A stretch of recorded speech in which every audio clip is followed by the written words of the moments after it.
From NBC News Election Headquarters, this is Election Night 88, reported by Tom Brokaw, NBC News, with John Chancellor, Connie Chung, and Garrick Utley. Decision 88 election coverage is sponsored in part by All Brand and by... Read all about it. Read all about it. Time's under Wisconsin.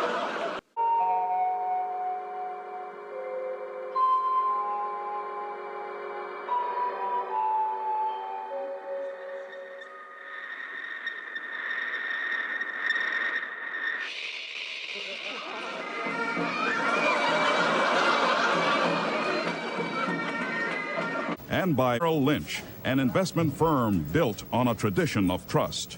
Now, here is Tom Brokaw.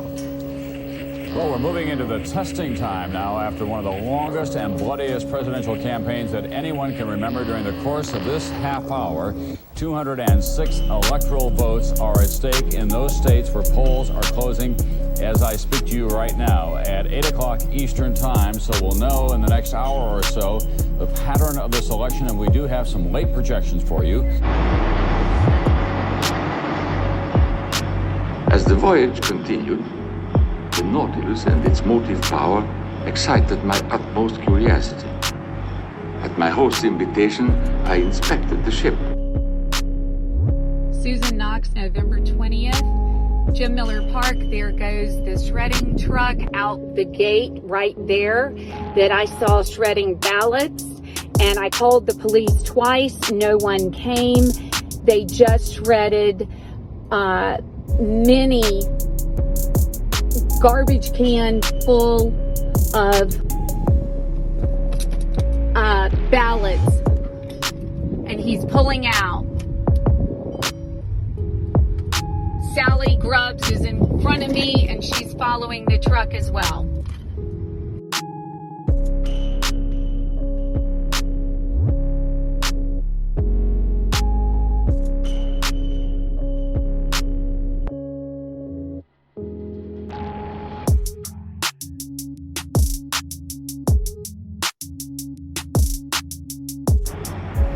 He seemed determined to show me everything.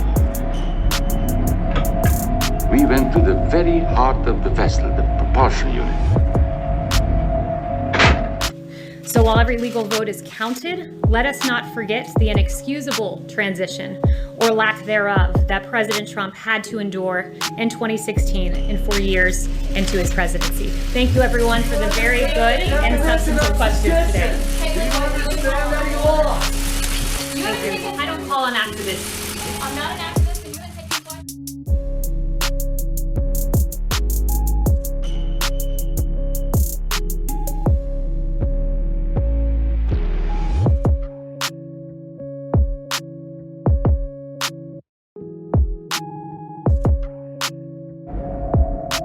It was apparent that Captain Poe had discovered what mankind has always sought, the veritable dynamic power of the universe. This is Susan Knox. I am in Cobb County, Jim Miller Park. Friday morning, November 20th. Here is a shredding and recycling right here outside where the ballots are. Oh my God. Jim Miller Park. Shredding and recycling.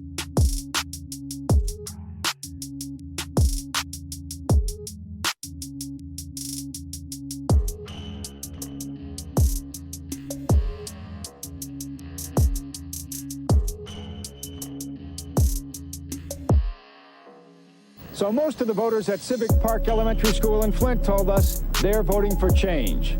Connie? But our exit polling is showing something differently now.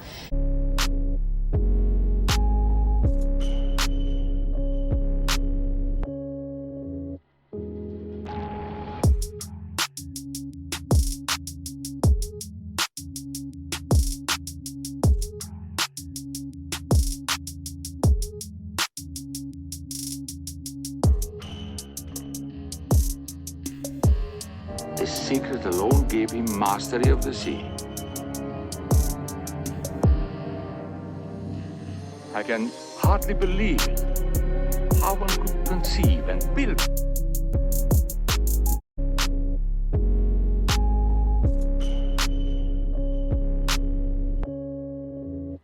I cried that night. Because I went home to my wife. I said, Dee, nobody cares. Right? They're willing to try to kill him. Such a man. And in a single stroke, harness power beyond the wildest dreams of science. Why, such a secret would revolutionize the world. Or destroy it.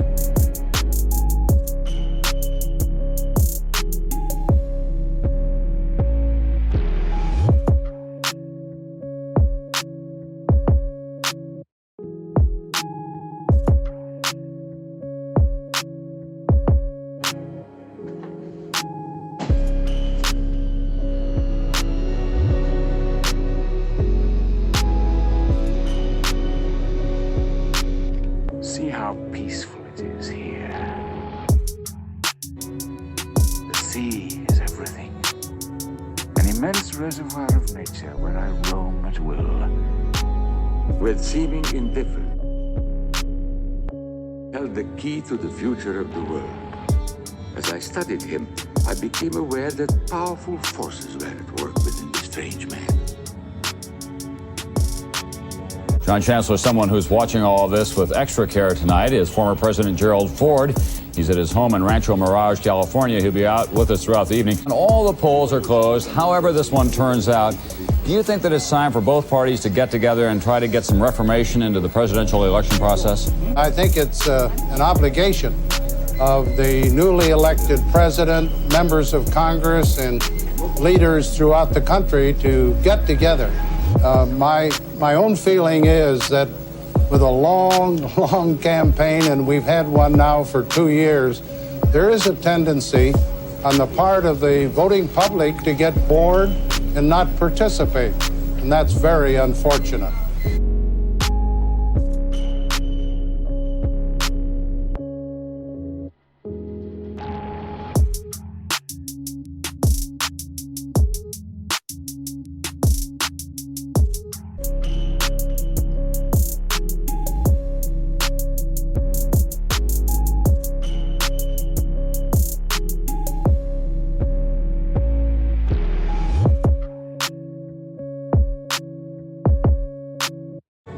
Think of it. On the surface, there is hunger and fear. Men still exercise unjust laws.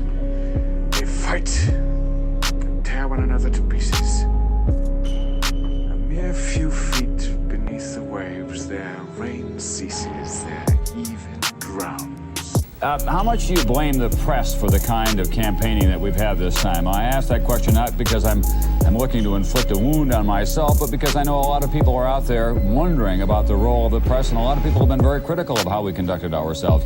You no longer have to deal with this, Mr. President. You can be as free as you want to be. Well, it's a combination, Tom, of some of these professional campaign managers, both Democrat and Republican, who sort of do well if they have a big media campaign. So they generate these very negative ads, which are very saleable, particularly on television.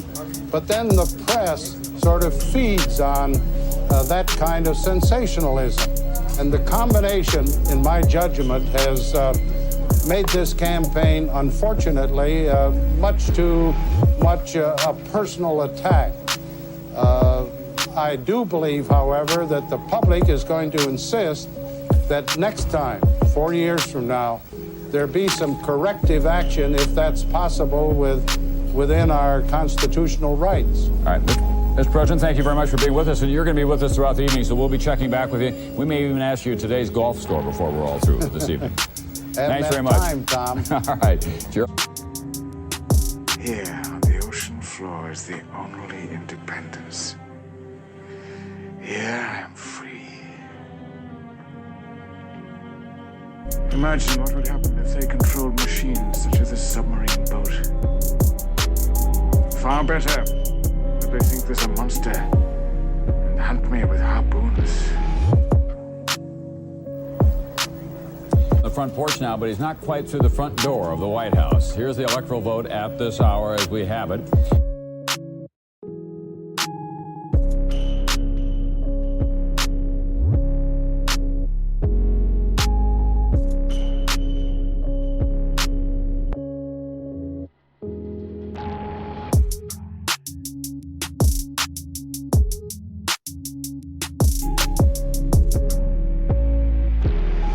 Of those key big states could click in and put him over the top.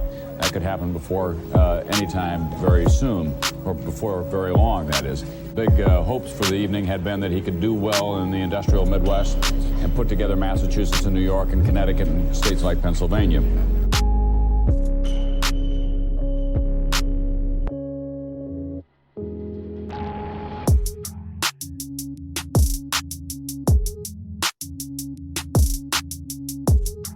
Signed under penalties of perjury. We have 100 more of these. I can't show them to you because those people don't want to be harassed. They don't want to have their lives torn apart by the goons on the other side. We don't do that to them. They've done that to a lot of our people. They've done it for 4 years. And it's outrageous that it's tolerated, and it's tolerated because you condone it in the press. You don't cover it, and you don't condemn it. And it shouldn't happen to a Republican or a Democrat. A lawyer shouldn't have to withdraw from a case because he's representing the President of the United States. There are many more affidavits here. I'd like to read them all to you, but I don't have the time. You should have had the time and energy to go look for them. That's your job. Like it's my job to defend the President and to represent the President. It's your job to read these things and not falsely report that there's no evidence. Do you know how many affidavits we have in the Michigan case? 220 affidavits. They're not all public, but 8 of them are. 4 affiants here, those are people who give affidavits, report an incident that under any other circumstances would have been on the front page of all your newspapers if it didn't involve the hatred that you have, the irrational, pathological hatred that you have for the President. They also voted on issues. Marianne Walter is a Democrat who voted for Bush. And Democratic was pro-choice. Right, and I'm not pro-choice, I'm against abortion. My inspiration for voting for has to do with the Supreme Court. And it's a vote against Bush. I voted because I believe in what he stands for, and also because I don't believe in the polls that tell the people that the race is already over before the vote has even taken place. Frances Gardner, age 81, is a registered Democrat who voted twice for Reagan and today for Bush. Why? Democrats to me are too liberal, in my estimation. Too liberal. From Akron, Ohio County, back to you. All right, thank you, Ken. We'll be talking about liberal conservative later on. Even though you'll be talking, as we all have been, about polls, a lot of people were very unhappy with polls during the course of this year, of course. In fact, it started a joke around here. How many pollsters does it take to screw in a light bulb? 2, plus or minus 4. We'll be back after this.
across all these states are set to be voting on machines that pretty much everyone agrees are deeply, deeply flawed. And if they malfunction, there could be no way of knowing, which is absolutely terrifying. Because what we have to do here is obvious. It's so obvious, in fact, even this guy understands it. One of the things we're learning is it's always good. It's old-fashioned, but it's always good to have a paper backup system of voting. It's called paper, not highly complex computers, paper. And a lot of states are doing that. Yeah, he's right. That's it. He's just all the way completely right.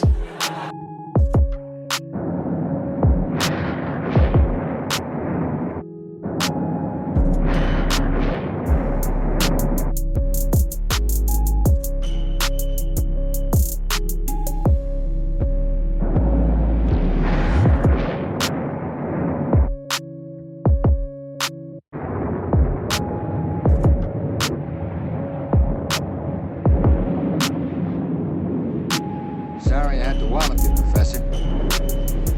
Wasn't time to stop for souvenirs. Perhaps you did mankind a service then.